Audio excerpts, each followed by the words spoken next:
இறந்தாரிற் தூய்மை உடையார் இறந்தார்வாய் இன்னா சொல் நோர்க்கிப்பவர். இறந்தார் அப்படின்னு சொன்னால் தீயவர்கள் அப்படின்னு அர்த்தம். இந்த தீயவர்களுடைய சுடு சொற்களை யார் பொறுத்து கொள்கிறார்களோ அவர்கள் முற்றும் துறந்தவர்களை காட்டிலும் மேலானவர்கள் அப்படின்னு கருத்து. இதை புரிஞ்சுக்கிறதுக்கு தமிழ் புராணங்களில் இருக்கக்கூடிய ஒரு பழைய கதையை நம்ம சிந்திக்கிறோம். கௌரி அப்படின்னு ஒரு பெண் இருந்தாள். அவள் மதுரையில் ஒரு ஒரு மறையவருக்கு அவர் பெண்ணாக இருந்தார். அவருடைய அம்மா பேர் சுபவிரதை அப்படின்னு பேர். இந்த கௌரியை ஒரு ஆண்மகனுக்கு கல்யாணம் செய்து கொடுக்கிறார்கள்.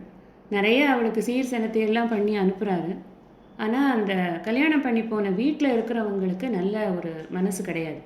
அவங்க எப்போ பார்த்தாலும் அவளை டீஸ் பண்ணுறது, திட்டுறது, இதையெல்லாம் நிறைய வீடுகளில் பார்க்கறது தானே இல்லையா? அது அதை பற்றி நிறைய நம்ம கதைகள், படங்கள், சினிமா படங்கள்லாம் கூட பார்த்துட்டோம். இந்த கொடுமைகள்லாம் பண்ணுறது. அந்த மாதிரி அந்த பெண்ணையும் ரொம்ப துன்புறுத்தி இருக்கிறார்கள். அவளுக்கு நியாயமாக கிடைக்க வேண்டிய உரிமை ஒன்றும் இல்லை, சாப்பாடு, துணி, அதுக்கு கூட அவள் ரொம்ப கஷ்டப்படக்கூடிய ஒரு நிலைமையில் இருந்தார். அது மட்டும் இல்லை, சுடு சொற்கள் நிறைய அவளுக்கு பண்ணிக்கொண்டே இருக்கிறார். கௌரி என்ன பண்ணுறா அப்படின்னு சொன்னால், இது நம்மளோட விதி போல் இருக்குது, நம்ம ஏதோ தப்பு பண்ணியிருக்கோம், அதனால தான் நமக்கு இப்படி இந்த மாதிரியான ஒரு நிலைமை ஏற்படுறது அப்படின்னு பொறுமையோடு அந்த சுச்சுவேஷனை அவள் ஹேண்டில் பண்ணி கொண்டு இருக்கிறாள். இந்த பொறுமை ஜாஸ்தியாக இருக்க அவளுடைய வென்டிலேஷன் பூரா எங்கே இருக்குது அப்படின்னு சொன்னால், அவள் யாரிடம் அதை முறையிடுகிறாள்னா இறைவனிடம் மட்டும்தான் முறையிடுகிறாள்.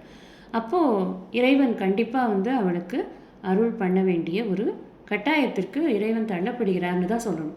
எல்லா புலம்பல்களையும் அவரே கேட்டுக்கொண்டிருக்கிறது. அவர் ஒரு நாள் குமரக்கடவுளாக அவள் முன்னால் தோன்றுகிறாள். அவளுக்கு நிறைய உபதேசங்கள்லாம் பண்ணுறார். உபதேசங்கள்லாம் செய்து அவளை அவளுடைய மனதை சுத்தமாக்கி அவளுக்கு நல்ல உயர்ந்த ஞானத்தை அவர் போதிக்கிறார். இதுக்கப்புறம் அவள் என்ன யார் சொன்னாலும் அதை அவளை கொஞ்சம் கூட பாதிக்காமல் பொறுக்கிறதுங்கிறத விட அதை மறக்கிறதுங்கிற நிலைமைக்கு அவள் போயிட்டாள். அவள் ஒரு துறவு மனப்பான்மையில் அவள் வாழ்ந்து இறைவனடியை அடைந்தாள் அப்படின்னு அவளுடைய சரித்திரத்தில் இருக்குது. அப்போ இதுலேருந்து நமக்கு என்ன தெரியுதுன்னா, நம்ம எவ்வளோ தூரம் பொறுமையாக இருக்குமோ அவ்வளோ தூரம் நம் மனம் இந்த உலக விஷயங்களில் ஈடுபடாமல் இறைவனை நோக்கி அது தானாக சென்று கொண்டு இருக்கும் அப்படிங்கிறது நமக்கு ரொம்ப ஒரு பெரிய விஷயம். இதை தெரிஞ்சுக்கிறது.